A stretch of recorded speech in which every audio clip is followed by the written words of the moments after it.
Allô tout le monde, c'est Michel. Aujourd'hui, j'ai pensé faire une vidéo sur un sujet que vous avez très probablement déjà tous vécu ou avez déjà remarqué. Quand on va prendre des photos pour une séance, souvent, et même la plupart du temps, nos photos favorites, c'est pas nécessairement les photos préférées de nos clients. Je voulais ouvrir la discussion sur le sujet. J'ai récemment eu le plaisir de faire une séance photo avec une de mes clientes qui est aussi une amie, qui s'appelle Alexandra. Et Alexandra a un superbe chien qui s'appelle Merlin. Et Merlin a célébré ses 2 ans.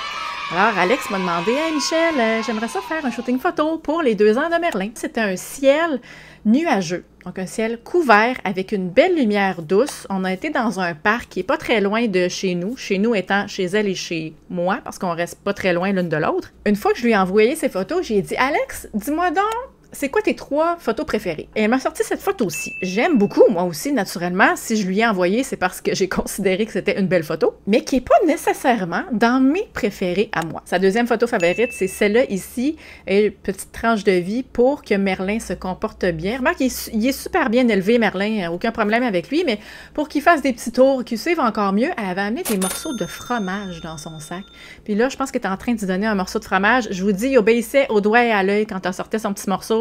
Il savait c'était quoi. Et sa troisième photo favorite, il était en train de courir sur un pont. J'ai réussi à avoir un beau cliché où les deux avaient un beau mouvement. Des fois, c'est un défi qu'on ait 2 humains qui courent ensemble ou un animal et un humain qui court ensemble. C'est que des fois, il y en a un qui est rendu par terre, l'autre est dans les airs. Là, je suis contente, j'ai réussi à avoir une photo où ils étaient bien timés les deux avec les cheveux d'Alex qui revolaient au vent, le gros sourire. Mais là, je vais vous montrer, moi, c'était lesquelles mes 3 photos préférées. La première, c'est celle-là ici. Non, on voit pas super bien le visage, le museau de Merlin. Moi, je l'aime. Mon cerveau, mon œil, il aime cette photo-là. J'aime la profondeur de champ, j'aime la composition avec le orangé et le vert du sol.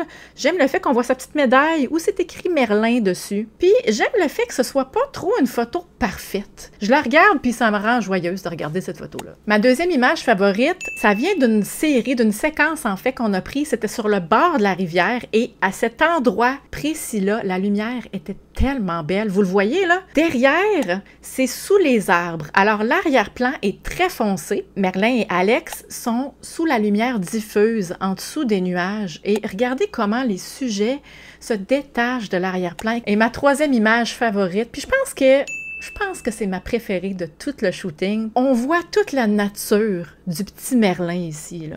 On voit sa nature joueur, un peu espiègle, très dynamique. C'est un chien qui a beaucoup d'énergie. Et la composition avec les marguerites en avant-plan, là. Alex m'a écrit le lendemain de notre séance, pour nous dire qu'il avait passé la tondeuse dans les marguerites.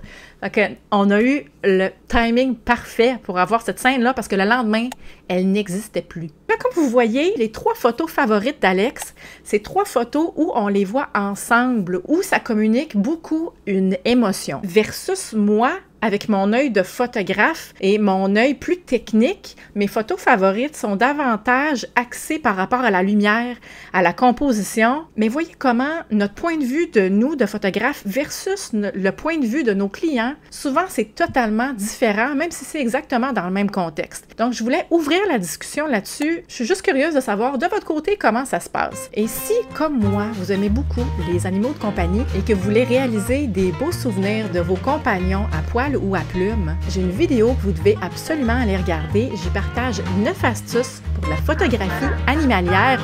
Pour la visionner, c'est juste ici.